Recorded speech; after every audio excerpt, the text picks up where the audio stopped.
अस्सलाम वालेकुम। कैसे हैं आप? उम्मीद है आप सब अपने घरों में खैर व आफियत से होंगे। अपनी सेहत का ख्याल रखते हुए अल्लाह पाक आपको अपने हिफ्ज़ व अमान में रखे।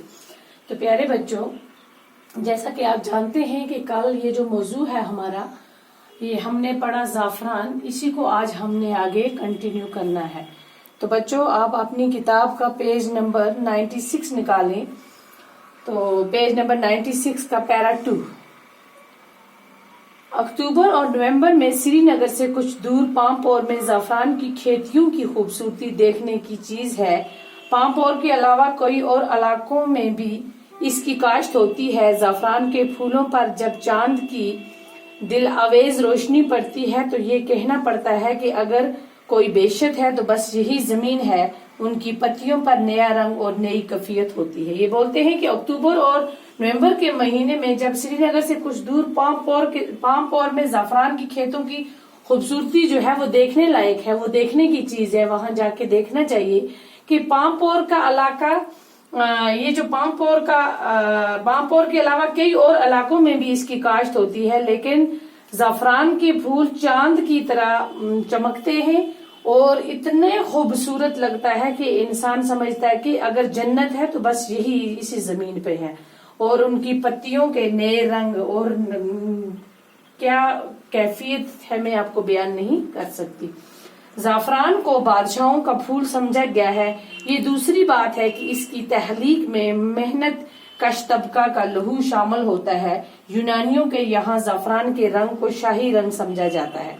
ज़ाफ़रान को आपको पता है बच्चों, ये ज़ाफ़रान का जो फूल है वो बादशाहों का फूल समझा जाता है और इसमें कोई शक नहीं है। ये दूसरी बात है कि इसकी तहलीक, इसका पैदा करने में मेहनत कश तबका जो है उनका लहू शामिल होता है, क्योंकि मेहनत के बगैर कोई भी चीज हासिल नहीं होती है। तो इसके लिए बहुत ही मेहनत लगती है। तो बहुत मेहनत करते हैं ये लोग, जो मेहनत कश लोग हैं वो बहुत मेहनत करते हैं। यूनानियों के यहाँ ज़ाफ़रान के रंग को शाही रंग कहते हैं। हिंदुओं के यहाँ भी ज़ाफ़रान के तिलक को मुकद्दस समझा जाता है, पाक समझा जाता है। ज़ाफ़रान का जो तिलक है वो उसको मुकद्दस और पाक समझा जाता है। ज़माना कदीम में ज़ाफ़रान की तस्वीर वादी कश्मीर से अलग नहीं किया जाता था। यही वजह है कि ज़ाफ़रान को कश्मीर राजा और कश्मीर राजा भी कहा जाता है। ज़ाफ़रान की खुशबू से यूनान के दरबार थेड़ के हाल महक उठते थे। थेड़ बोलते हैं बच्चों, मैंने यहाँ पे इसका मतलब लिखा है, वो बड़ा हाल जहाँ ड्रामा और दीगर तफरीह तबाह के प्रोग्राम वगैरह पेश किए जाते हैं। ये बोलते हैं कि वहां उनके भी जो वो हाल है इसकी खुशबू से महक उठता है। कश्मीर से लेकर यूनान तक मुख्तलिफ दुआओं में ज़ाफ़रान का इस्तेमाल होता है। कश्मीर से लेकर यूनान तक जितनी भी दवाइयां बनती हैं उनमें भी इस ज़ाफ़रान का इस्तेमाल होता है। उन दिनों कश्मीर और स्पेन के लोग अपने खानों में ज़ाफ़रान का इस्तेमाल करते थे। इंग्लैंड में 18वीं सदी में इसकी काश्त शुरू हुई। तो ये लोग अपने खानों में भी इसका इस्तेमाल करते थे और इंग्लैंड में 18वीं सदी में इसकी काश्त की शुरुआत हुई। ज़ाफ़रान की काश्त एक मुस्तकिल फन है, एक हुनर है।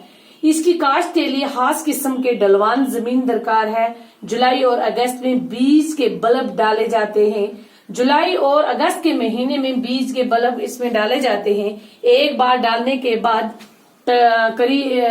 तकरीबन 14 बरस तक इस पर ज्यादा मेहनत की जरूरत होती है। अक्टूबर में फूल निकल आते हैं, फिर एक खूबसूरत बाग हमारी निगाहों के सामने होता है। धूप में ज़ाफ़रान के फूल चुनकर सुखाए जाते हैं और फिर मुख्तलिफ अक्टूबर के महीने में ये फूल निकल आते हैं और इन फूलों को चुनकर सुखाया जाता है। फिर मुख्तलिफ किस्म के ज़ाफ़रान तैयार किए जाते हैं। जैसे कौन कौन से ज़ाफ़रान है? शाही ज़ाफ़रान, मोंगर और लच्छा वगैरह 3 किस्म की है। एक हो गया शाही ज़ाफ़रान, ठीक है। दूसरा बोलते हैं मोंगर, 3 किस्म के ज़ाफ़रान हैं। और तीसरा हो गया लच्छा, ठीक है, ज़ाफ़रान, ठीक है बच्चों।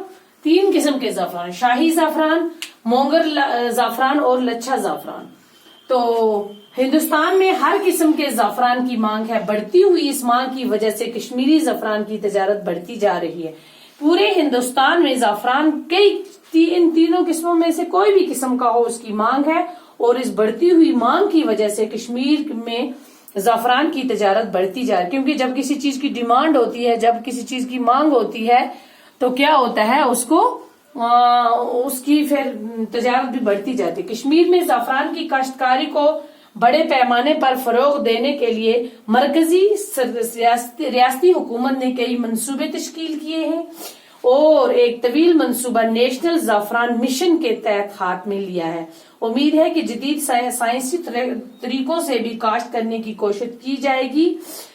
بولتے ہیں کہ اب اس چیز کی بھی امید کی جاتی ہے کہ سائنس اب نئے قسم کی جو ٹیکنالوجیز آتی ہے ان میں بھی زعفران کی کاشت کرنے کی کوشش کی جائے گی، اور کالی داس نے اپنی نظموں میں زعفران کے حسن کو جس خوبصورتی سے بیان کیا ہے اس کی اصلی خوشبو تمام دنیا میں پھیل جائے گی۔ تو یہ تھا بچوں ہمارا یہ جو موضوع تھا زعفران، اس کو آج ہم نے کمپلیٹ کیا۔ تو کل انشاءاللہ اسی سبق کے ہم زعفران کے ٹیکسچوئل کوسچن کریں گے، تو آپ سے پھر ملاقات ہوگی، تب تک کے لیے خدا۔